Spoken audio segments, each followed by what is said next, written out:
열왕기상 6장 1절로 13절입니다. 우리 한 목소리로 봉독하겠습니다. 시작. 이스라엘 자손이 애굽 땅에서 나온 지 480년이요 솔로몬이 이스라엘 왕이 된 지 4년 15월 곧 둘째 달에 솔로몬이 여호와를 위하여 성전 건축하기를 시작하였더라.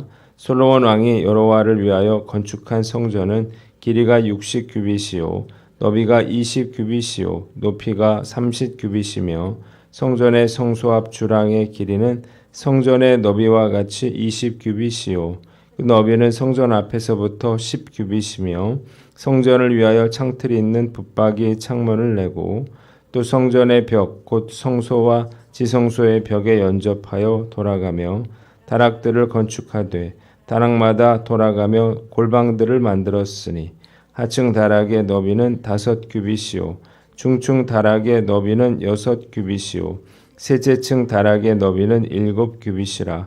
성전의 벽 바깥으로 돌아가며 턱을 내어 골방 들보들로 성전의 벽에 박히지 아니하게 하였으며 이 성전은 건축할 때에 돌을 그 뜨는 곳에서 다듬고 가져다가 건축하였으므로 건축하는 동안에 성전 속에서는 방망이나 도끼나 모든 철 연장 소리가 들리지 아니하였으며 중층 골방의 물은 성전 오른쪽에 있는데 나사 모양 층계로 말미암아 하층에서 중층에 오르고 중층에서 셋째 층에 오르게 하였더라. 성전의 건축을 마치니라. 그 성전은 백향목 석가래와 널판으로 덮었고 또 온 성전으로 돌아가며 높이가 5규빗 되는 다락방을 건축하되 백향목 들보로 성전에 연접하게 하였더라. 여호와의 말씀이 솔로몬에게 임하여 이르시되 내가 지금 이 성전을 건축하니 내가 만일 내 법도를 따르며 내 율례를 행하며 내 모든 계명을 지켜 그대로 행하면 내가 내 아버지 다윗에게 한 말을 내게 확실히 이룰 것이요 내가 또한 이스라엘 자손 가운데에 거하며 내 백성 이스라엘을 버리지 아니하리라 하셨더라. 아멘. 오늘은 열왕기상 6장 말씀으로 성전 건축을 시작하다 이런 제목으로 묵상 나눔 하도록 하겠습니다. 먼저 1절에 한번 따라해 봅시다. 솔로몬이 여호와를 위하여 성전 건축하기를 시작하였더라. 솔로몬은 즉위 초부터 히람과 협정을 체결하여 대략 3년 동안 목재, 돌, 역군 등 건축에 필요한 제반 준비 작업을 한 후에 오늘 본문을 보니까 4년 차에 성전 건축을 시작하게 됩니다. 이 성전 건축은 대단한 의미가 있었습니다. 다윗의 그런 꿈이 이루어진 것뿐만 아니라 이스라엘 자손이 애굽 땅에서 나온 지 480만 년 만에 비로소 하나님께서 성전을 짓도록 허락해 주셨기 때문입니다. 왕이 된 솔로몬은 하나님이 자신을 이스라엘의 왕으로 세워주신 목적이 이 성전을 세우는 것이라고 하는 사실을 알았고 이 사명을 감당하는 데 최선을 다했습니다. 한번 따라해 봅시다. 사명 감당하는 인생을 살라. 솔로몬뿐만 아니라 이 땅에 태어난 모든 사람은 사명을 가지고 태어납니다. 그리고 그 사명을 이루는 사람은 인생의 승리자고 그리고 진정 행복한 사람이죠. 철학자 칼 홀터라고 하는 사람은 사람에게 가장 행복한 순간은 자신의 역사적 사명을 깨닫는 순간 이렇게 말을 했습니다. 사명이란 인생의 시간을 사는 동안에 반드시 이루어야 할 하나님이 주신 존재의 목적을 말합니다. 그래서 우리가 결코 아무렇게나 되는 대로 인생을 살아서는 안 된다는 것입니다. 당신의 사명이 무엇입니까? 이렇게 물을 때 잘 모르겠다고 대답하는 사람들이 많이 있어요. 사명은 어렵게 생각할 게 아니에요. 저는 사명을 3가지로 생각합니다. 첫째, 남들보다 더 가진 게 있다면 그게 사명이다라고 하는 것입니다. 누구나 남들보다 더 가진 게 있죠. 그것이 그 사람의 강점이 되는데 그 강점이 사명이 되는 것입니다. 예를 들어서 내가 공부를 잘해요. 그러면 그게 사명이죠. 더 열심히 공부해야 하는 거고 남들보다 가진 게 많다면 돈으로 할 수 있는 그런 일들을 하는 거고 또 남들보다 뭐 체력이 뛰어나다든지 뭐 재능이 뛰어난 그런 부분이 있다면 또 그것으로 하나님께 영광을 돌려야 하는 것입니다.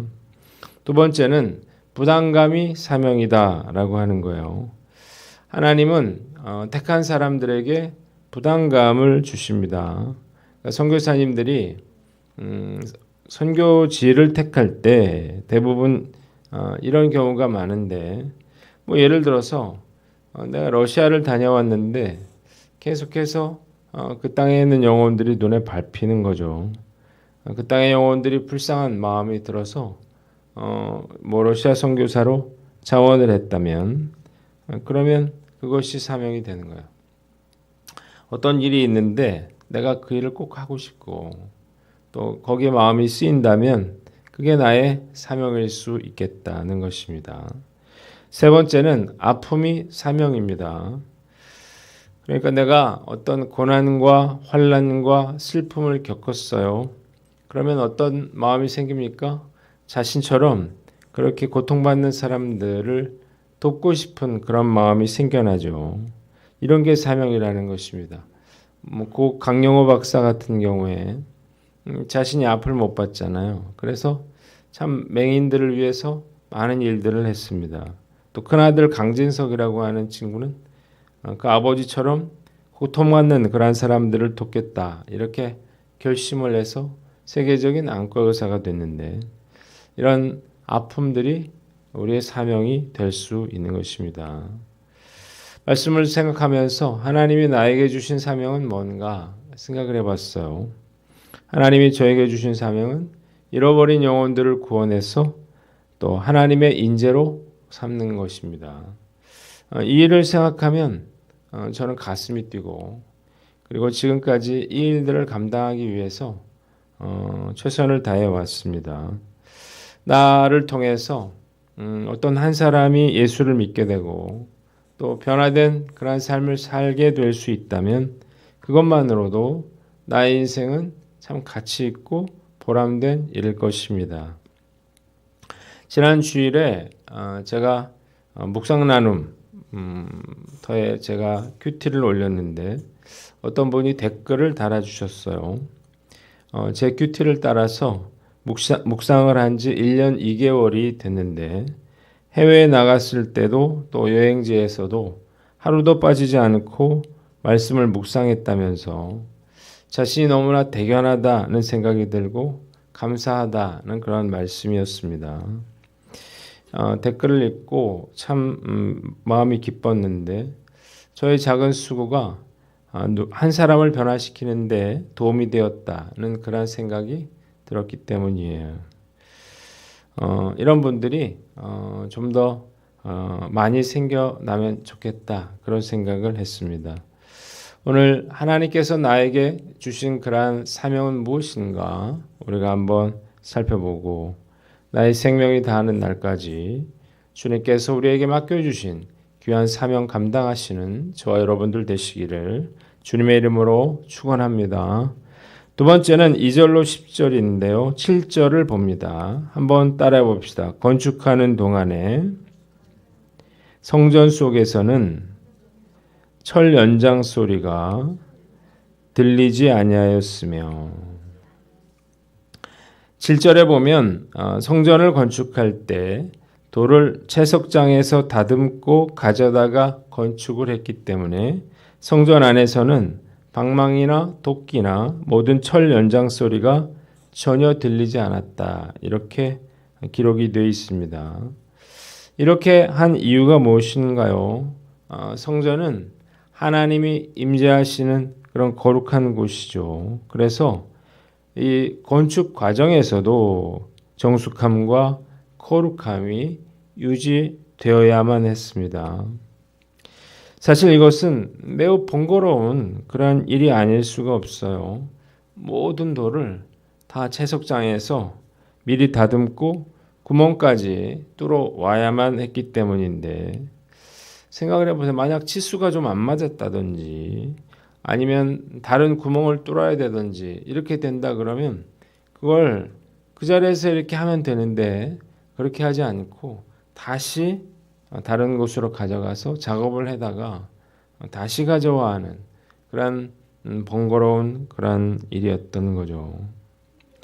자, 그러니까 얼마나 이 인부들이 정성을 다해서 일을 했을지, 신중하게 일을 했을지 상상이 갑니다.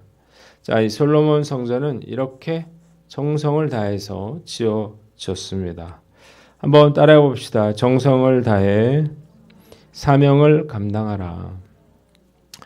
하나님께서 우리에게 맡겨주신 사명을 감당할 때 우리가 대충 하면 안 되겠죠.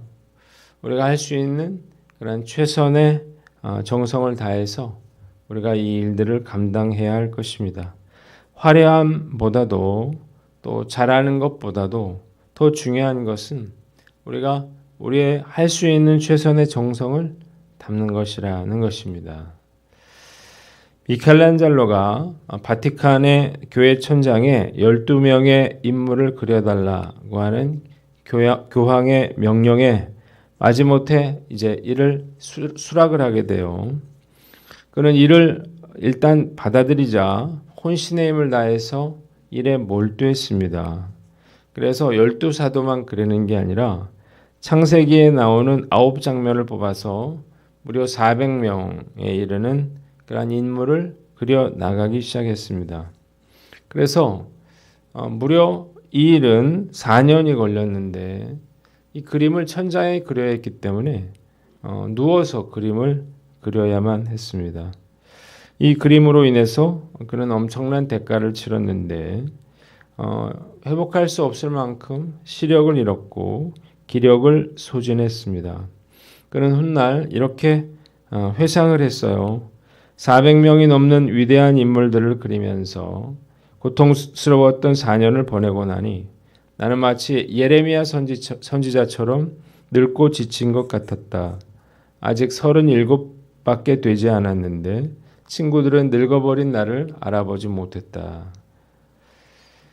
헌신의 정도라고 하는 것은 멀리 보는 비전뿐만 아니라 아주 미세한 것까지 얼마나 집중하느냐에 달려 있는 것입니다. 왜 그렇게 어두운 그러한 시스틴 성당 구석에서 아무도 보지 않을 것을 열심히 그렇게 그리고 있느냐, 이런 질문에 미켈란젤로가 이렇게 말했다 그래요. 하나님께서 보실 것입니다. 자, 우리가 하나님께서 우리에게 맡겨주신 일이라면 그것이 어떤 일이든 간에 정성을 다해야만 할 것입니다. 하나님이 우리를 지켜보고 계시기 때문이에요. 우리가 우리 얼굴을 잘 몰라요. 아이들을 보면 알 수 있는데 아이들이 늘 짜증내고 힘들어하는 걸 보면 보기 싫거든요. 근데 우리의 모습이 딱 그런 모습일 수가 있는 거죠. 자, 오늘 말씀을 통해서 과연 나는 얼마만큼의 정성을 가지고 주님 맡겨주신 일들을 감당하고 있을까? 혹시 마지못해서 어쩔 수 없이 대충대충 그렇게 일을 하고 있지는 않는지 한번 살펴보고, 우리가 하나님 맡겨주신 그런 사명이라면 힘들고 어려워도 끝까지 우리가 정성을 다해서 그 사명 감당을 하는 저와 여러분들 되시기를 주님의 이름으로 축원합니다. 마지막으로 11절로 13절인데요. 12절을 봅니다. 한번 따라해 봅시다. 내가 만일 내 모든 계명을 지켜 행하면 다윗에게 한 말을 이룰 것이요. 자, 하나님께서 성전을 건축하는 솔로몬에게 이렇게 말씀하셨습니다. 내가 만일 내 법도와 율례와 계명을 지켜 행한다면 첫째, 다윗과 맺은 언약을 확실히 이루어주고, 둘째, 내가 이스라엘 자손 가운데 거하며, 셋째, 내 백성 이스라엘을 결코 버리지 않겠다. 한번 따라해 봅시다. 온전히 순종하라. 자, 성전의 화려함이라든지 웅장함이 하나님을 그 성전에 임재하시도록 붙들어둘 수 없었다는 것입니다. 솔로몬의 성전은 언제나 솔로몬과 이스라엘 백성들의 순종을 전제로만 그 하나님의 임재의 장소가 될 것이었습니다. 또한 성전의 축복도 솔로몬과 백성들이 하나님의 율법과 계명에 순종한다는 조건 하에서만 유지될 수 있었습니다. 이 말씀을 하나님께서 이 솔로몬에게 따로 이렇게 주신 이유가 무엇일까요? 성전을 짓는 일은 하나님께서 기뻐하실 일이지만 더 중요한 것은 하나님께 순종하는 것이다 라고 하는 사실을 솔로몬에게 알게 하기 위함이었습니다. 그가 만약 불순종한다면 하나님의 영광은 떠나고 그리고 성전은 무너지게 될 것이었습니다. 또 하나님의 축복을 누리며 살기를 원한다면 하나님의 말씀에 철저하게 순종하며 살아야만 했습니다. 순종하는 마음을 잃어버린다면 그 어떤 위대한 사역도 의미가 없는 것이 되기 때문이에요. 예전에 유퀴즈에 튀르키예 지진 구호견인 토베기가 나왔었죠. 제가 토베기를 보면서 느낀 게 있어요. 토베기가 계속해서 김철현 소방위의 눈을 주시하고 철저하게 지시에 따랐습니다. 이게 안 되면 구호견이 될 수가 없겠죠. 저는 영상을 보면서 과연 나는 주님의 음성과 손짓에 얼마나 민감하게 순종하고 있는가 생각을 해봤는데 확실히 토백이만 못하다는 사실을 인정할 수밖에 없었습니다. 부러우면 지는 거라는데 목사가 개만도 못하다 이렇게 생각하니까 부끄러운 마음이 듭니다. 오늘 여러분들은 어떤가요? 우리가 늘 그 주님을 주시하고 우리가 어떤 일을 행하든지 그 하나님의 말씀에 순종하며 살아야 되는데 우리가 늘 이 세상의 것들을 바라보면서 제멋대로 그렇게 불순종하면서 그렇게 살아가고 있지는 않는지요. 결국 축복은 그 약속이 주어졌기 때문에 그 축복을 누릴 수 있느냐 없느냐 하는 건 결국 우리에게 달려 있는 것입니다. 오늘 말씀 앞에서 과연 나는 어떤가 한번 살펴보고 오늘 하루만이라도 우리가 그 주님을 주시하고 또 주님의 말씀에 순종하며 살아가기로 결단하는 저와 여러분들 되시기를 주님의 이름으로 축원합니다. 기도하겠습니다. 하나님 아버지 감사합니다. 오늘 하나님께서 우리에게 주신 사명이 무엇인지를 깨닫고 우리가 정성껏 그 사명을 감당케 하여 주시고 온전히 순종하며 살게 하여 주시옵소서.